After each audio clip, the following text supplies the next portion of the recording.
my message today is that the future is something you cannot let happen. It's no longer a spectator sport. It means basically you have to get involved in some meaningful format. Some of the slideshows, there are no underage children here, so you won't be shocked too much, but some of the slides are a little bit politically inconsiderate and politically incorrect, so you have been warned. I am Khannea Suntzu. I am a blogger primarily. I'm an activist, politically activist. Behind the scenes I do a lot of things that should not be mentioned here, and they have their consequences. Right now, we don't live in a normal democracy anymore. I don't have anything here. Oh, I got it, yeah. So, my second slide. Never mind, my second slide. The first part of my slide is going to be describing the situation as it is right now and the pathologies of the situation worldwide as it is right now. A lot of things will overlap. There will be a lot of complex overlapping and sometimes contradictory statements in my message, but I think you will be able to parse it. First problem is our leaders. We assume that leaders are something we choose. We have a democracy, or at least in name, in spirit, we have some sort of democratic system worldwide. Most countries claim to be democratic.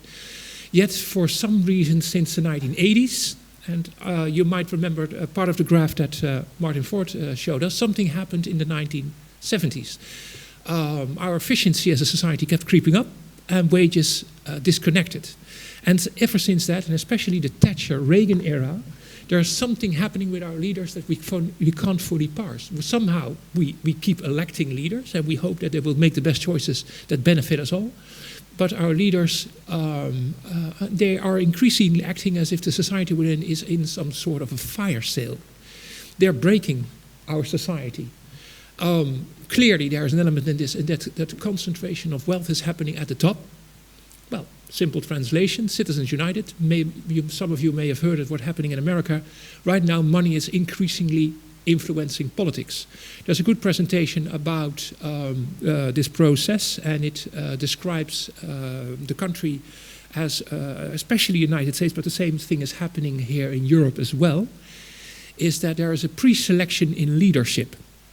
The first stage is, of course, generated by money. And the second stage is, well, token democratic. Will we still choose amongst a small selection of leaders what we have been pre-selected?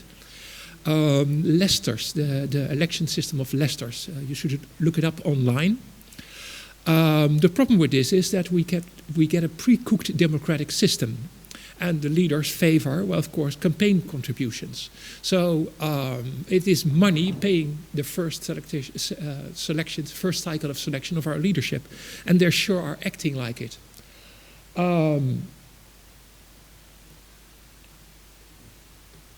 There has always been a great hope. As much as we've been alive in the part of a century where we all have been alive, there has always been a great hope that while things get better, things get worse, and arguably a lot of things in the world are getting worse, technology will somehow compensate for this. So a prime example is, often quoted example, is peak oil. Peak oil is the moment where oil becomes basically unaffordable for industrial or economic processes. And advocates of advanced science or accelerating progress often claim, well, there will be a solution for peak oil. Well, history showed us, in a more modest scale, that this isn't the case. Once there is disparity, and technology comes along that changes the rules, invariably, and you can watch at many examples from history before the Industrial Revolution, but increasingly so since the Industrial Revolution, that the consequence of accelerating technology is disparity. This is a scene from the movie Elysium, and it is the most grisly scene that it could take. It is technology, advanced technology, that allows us to do incredible things used at a favela level. And that is generally the result of extreme disparity, consequence extreme poverty, paired with technology. It creates black markets, it creates crime, it creates ultra-violence, and generally it does not compensate equally. So scarcity plus advancing technology, the conclusion is not compensation. It's not a cure-all. Technological revolutions create winners and losers. So we live in an uncommon era. We live in an era where we we only know what we know from our own life, from our own perspective, from our own historical constraints. So we think all this is normal. We all think that the world we're in right now is a normal world, but it isn't. If you would take someone from the past, someone well educated from before the Industrial Revolution, the world would be completely surreal. So the brief historical era we're in, where we enjoyed democracy, where we enjoyed prosperity, where we enjoyed the constraint of the relative freedom of the 20th century, is just a very tiny historical reference frame. It may have been actually an accident. What if the culture we're in right now is the result of abundance, is the result of enormous technological advances, is the result of, well, a pretty good bartering value for workers. Workers were able to barter very high wages. But also, we live in a period, the Cold War was a negotiation phase between communism and capitalism. What if certain capitalists were very concerned about the whole world turning communism, and they briefly allowed, that's conspiracy thinking, I agree, but they briefly allowed a higher standard of living. So we may live in a brief historical period where there was human value, where there was human negotiation value. Mind you, those historical periods were not unique. They happened after the plague as well, when wages were very high. When more people in Europe died, wages were briefly very high for a generation. The same thing may have happened in the 20th century. That meaning the consequence of this may end. The picture, who of you aware is of the deplorable working conditions in some part of China, where people literally jump off the buildings rather than work there? They have to surround those buildings with suicide nets. I think it's a sign of things to come. Working conditions that are so horrible and so underappreciated, people just don't want to live anymore under those conditions. Democracy itself, and there comes the next point. This is a scene from RoboCop. I generally work in narratives and I generally work in examples from fiction. RoboCop was produced by a company called OCP in the movie. And in the movie, he serves the public, he serves the law, and he is, well, the perfect cop. But there is a prime directive. There's a programmed directive in RoboCop. Directive 4 is you serve OCP if there's a conflict of interest. And that is the democracy we're in. We're in a democracy which is condoned by certain elites, banking elites, industrial elites. Once democracy stops serving its purpose, well, it is rescinded, it is dismantled. This is happening right now, arguably. If you look at what America is doing right now, and America is definitely a prime example of this process, there is almost as if there's a process of dismantling, intentional dismantling of the democratic rights we have. But also, if we look at market mechanisms right now, the precious system of capitalism, it doesn't always produce desirable results. A very problematic aspect of capitalism, that it functions as an evolutionary constraint. Capitalism establishes rules, and many of those rules are pathological. If we look at the corporate culture right now, it favors people that are maximized in their ruthlessness, definitely in the banking sector. A prime example is Richard Fuld. May I quote him? What I want to do is reach into their bodies, rip out their hearts, and eat it in front of them before they die. It's a good thing there aren't any children here. Because this guy said it during a meeting, a Wall Street broker meeting, when he was describing certain people that broke his corporate rules. This is endemic of the kind of corporate practices that are happening right now. What kind of evolutionary system are we allowing that favors psychopathy, wholesale psychopathy at the top of our systems? And mind you, most governments have a revolving door with the corporate sector.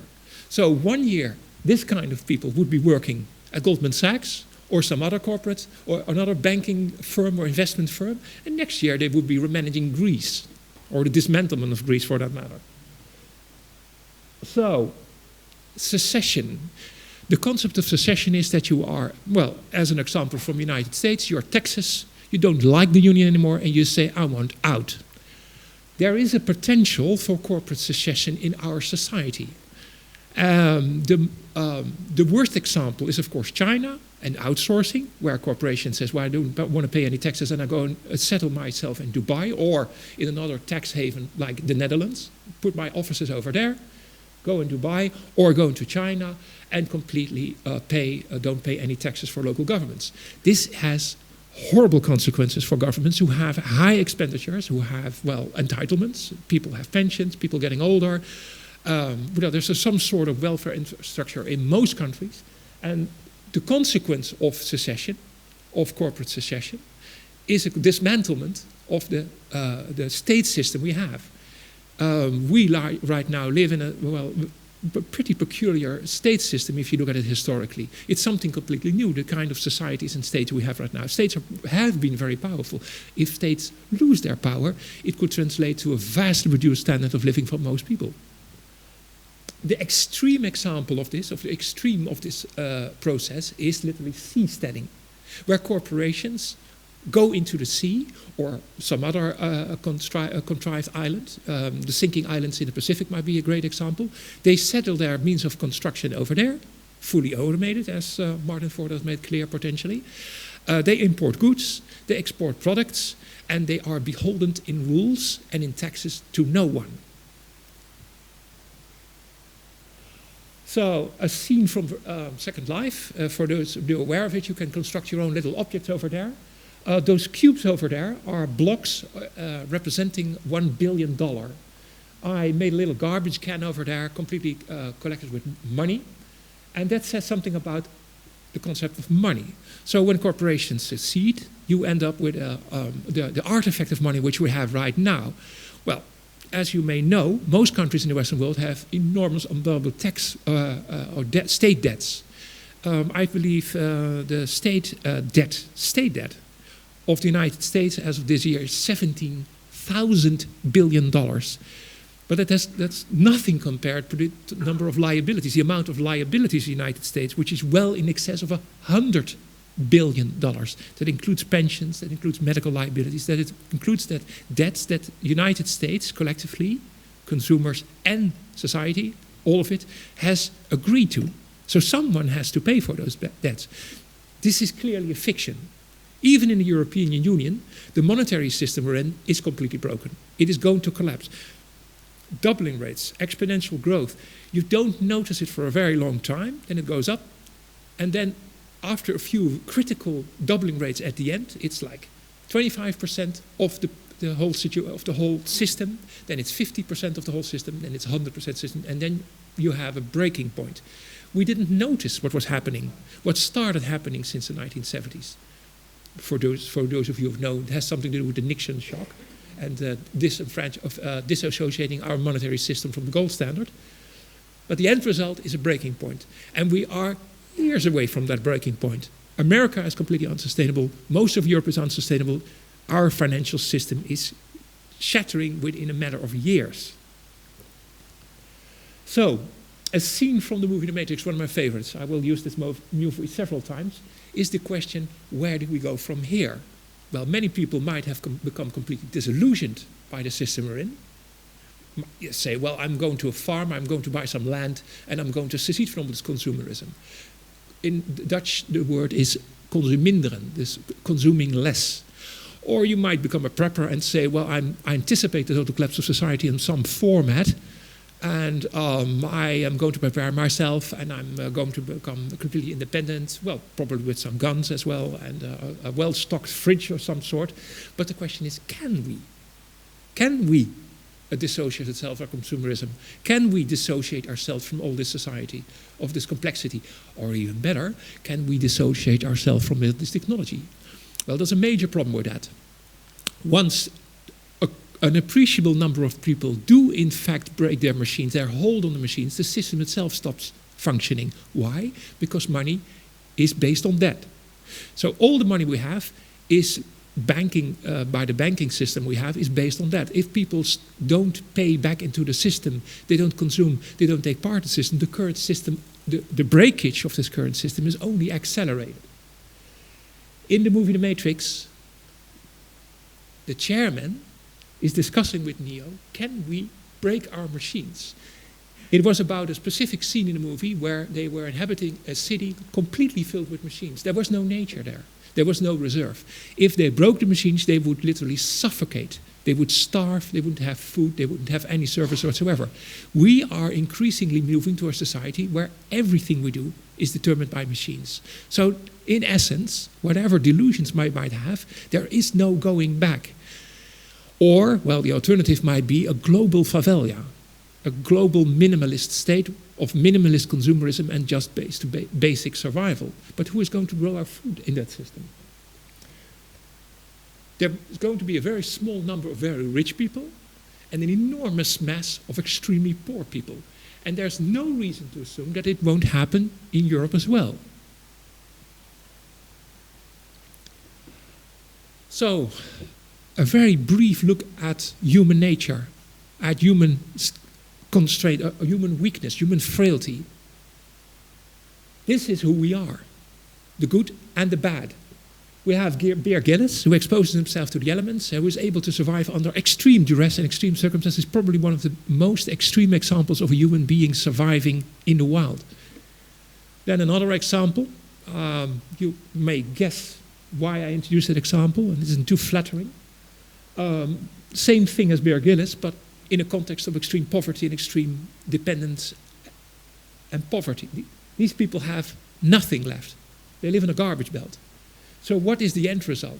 The end result is that charming, smiling guy over there, is probably in Sudan or Afghanistan, who is completely desperate and pushed into some form of terrorism. This is the real face of destitution, of giving up hope, of despair, having no alternative. There is another example from a movie, The Road. If you have the opportunity to watch it, please do. If you want to be depressed for a few days, please watch the movie, The Road. It is about a complete collapse of society. Everything is taken from us. Nothing is left behind. People resort to cannibalism. No services, no government, no state, nothing. Not even food. People resort to cannibalism. That's the worst case scenario. Well, I shall not comment on the last picture. Reality. This is what it comes down to. If we surrender this serenity of the 20th century of civilization, this brief interlude in a horrible time, do we want to return back to a system which was, or a societal model which is based on these extremes? So what is the alternative? Well, in the 1980s, there is an ideology or a movement which calls itself transhumanism. Well, they clearly needed a slogan, they clearly need a word to describe themselves, but they might have been born from a progress, a hopeful thinking. They might look at the past, they might have looked at the past and say, well, we certainly do not want this. What else do we want? The ideal which they formulated is, well, let's become something better then. Maybe we can use the technologies. Maybe in some appreciable amount of time, we can change the human state in something fundamentally better. The ideal of transhumanism, well, it might be real and it might not be real.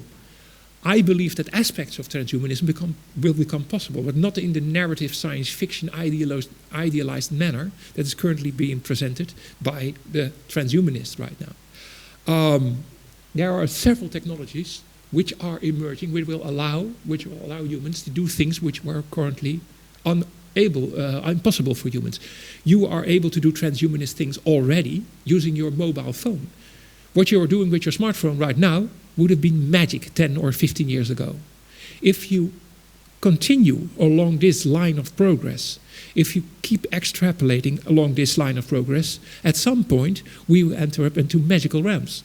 Now, what is the combination? Think back to the second slide. What is the combination of all poverty, pervasive poverty society, the services of a state being dismantled, maybe even total collapse, while at the same time technology keeps progressing in little bubbles all across the world. Technology won't stop. Even if you have total collapse, there will still be progress. But that may be the worst combination. Human desperation and rapidly advancing technologies. Remember, we're still living in a world with nuclear weapons. Right now we have 3 means of mass destruction: chemical, biological, and nuclear. I can add a few more if you like. Nanotechnological, robotical. Technology won't stop. Transhumanism, however, offers us a way out.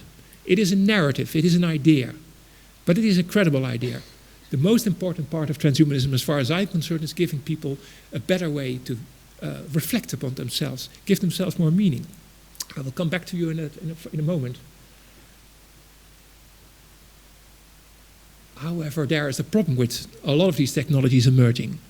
And the great destabilizer is artificial intelligence. Artificial intelligence has the potential to completely get out of hand. Martin made clear how it will get out of hand. It will destroy human value indirectly. It makes sense, actually. If I would have a choice and I would have access to artificial intelligence, I would love to work less. But the system we're in does not favor, it does not allow us to work less. We're caught in a capitalist system which rewards investment and which punishes not taking part in the system. That's a self-reinforcing and self-amplifying mechanism. Artificial intelligence is something that is owned. Artificial intelligence is, in many cases, it's an IP, it's an intellectual property, it's a patent. So someone paid for the research, so someone owns it.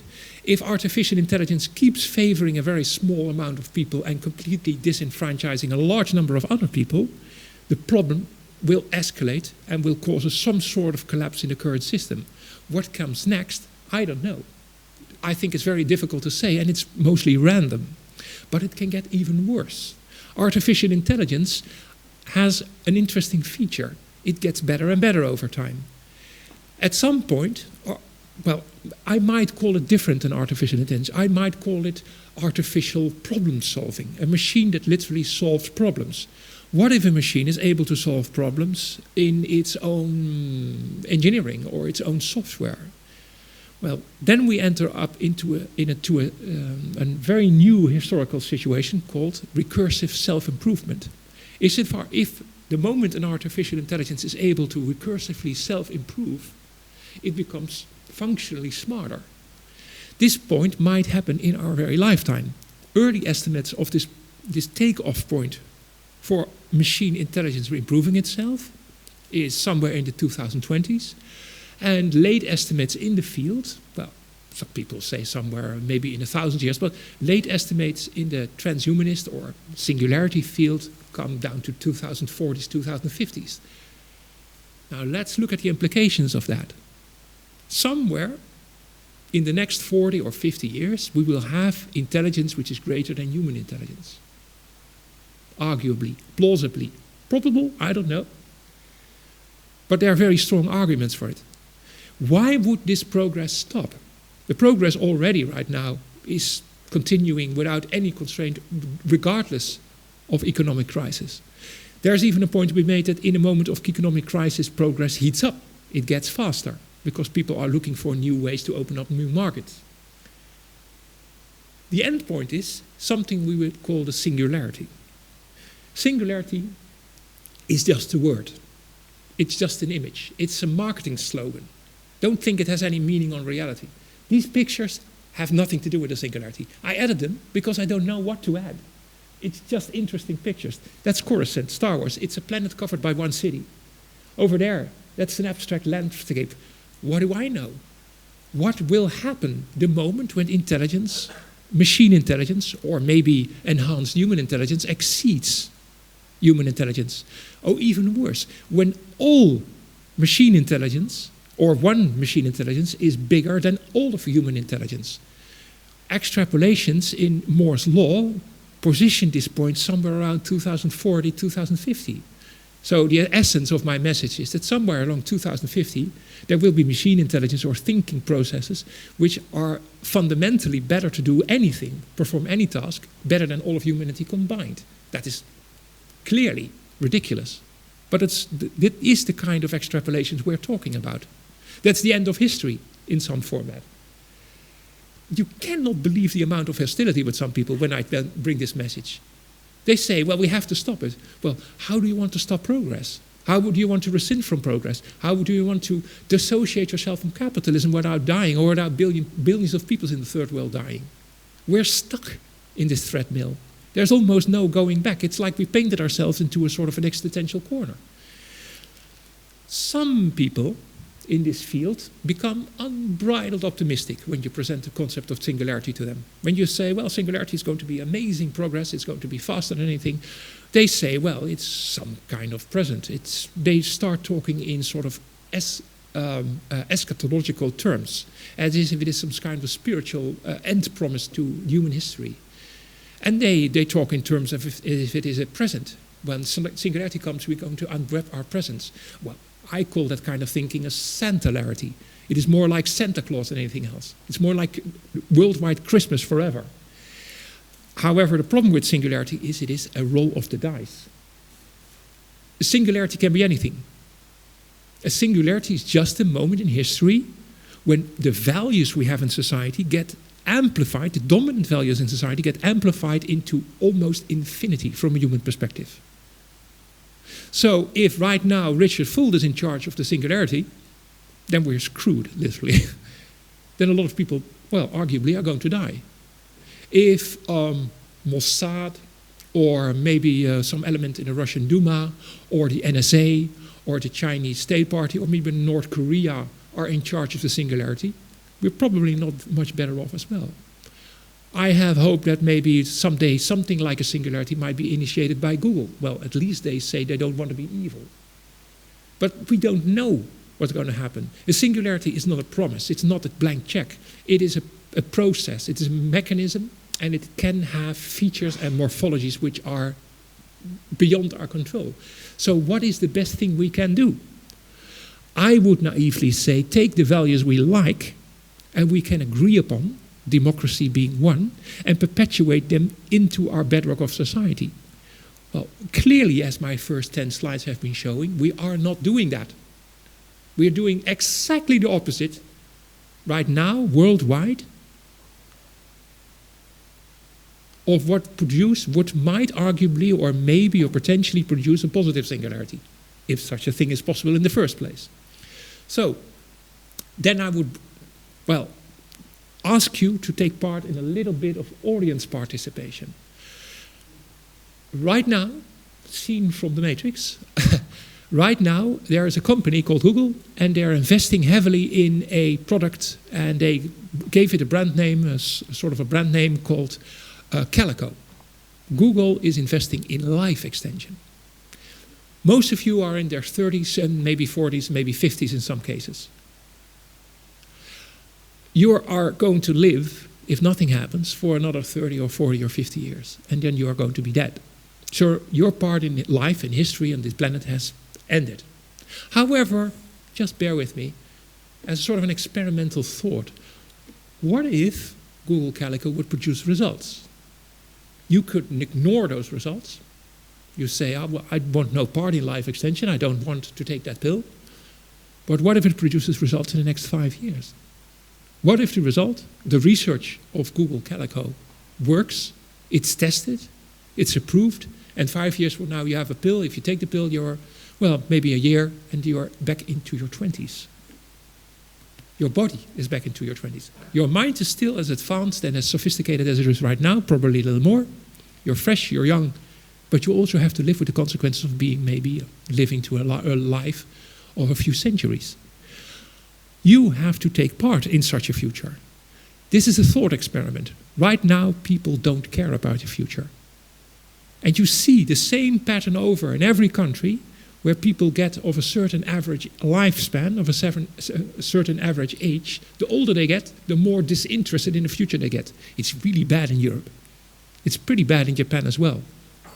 They don't want to think about the future. They don't want to think about long-term consequences. They just want to live their life in peace. Be left alone. If you are offered that choice, you don't have to take it. If you want to go, don't slam the door on the way out. But if you have the choice and can live a few centuries, you have to think about the world 200 years, 300 years from now, potentially. So that's my prime message. If you have any questions, now's the time.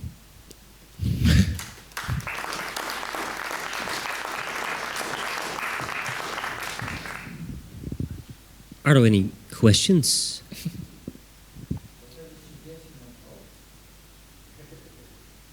Sorry?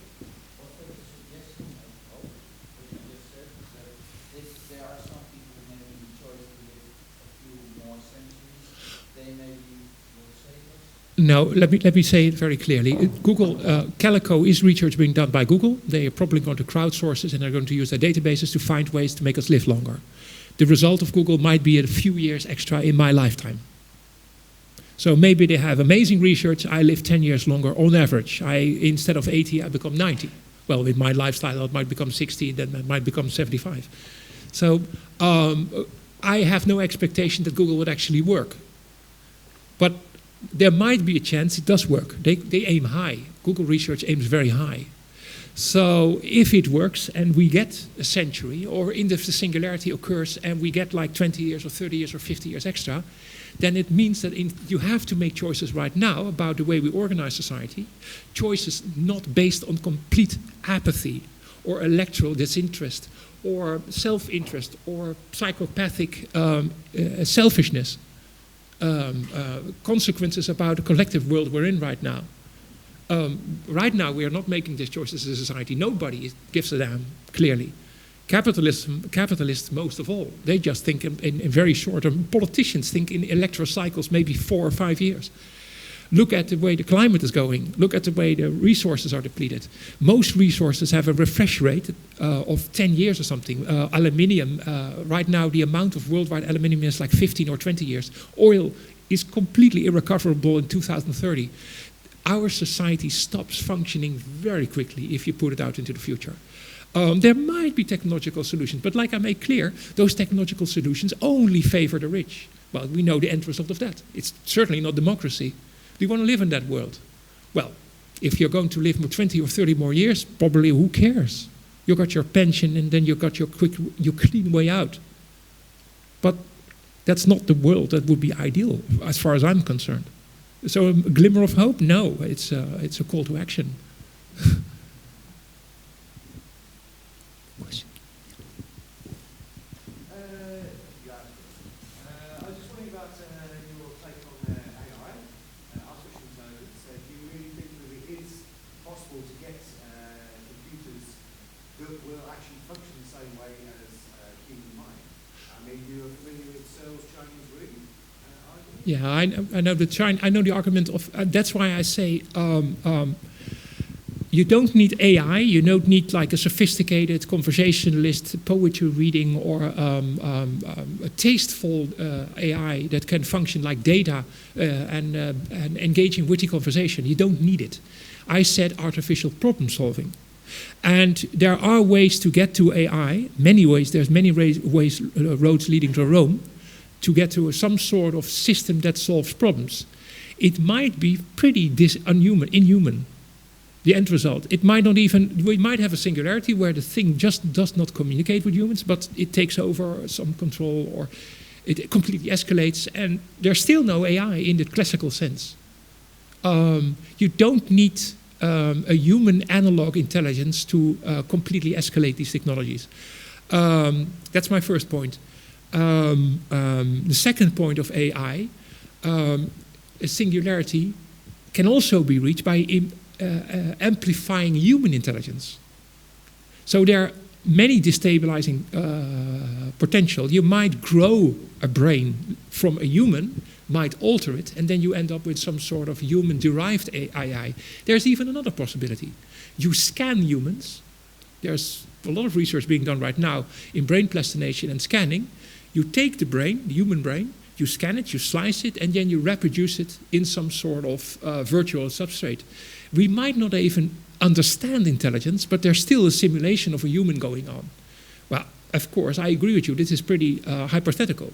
But the ways in which we achieve highly destabilizing problem-solving mechanisms or machines or systems is, well, there are many possibilities for this to explode. Yeah, and AI as a human simulated philosophical entertaining concept. Sure, it's a possibility, but it isn't necessary to completely wreck our society. Any more questions?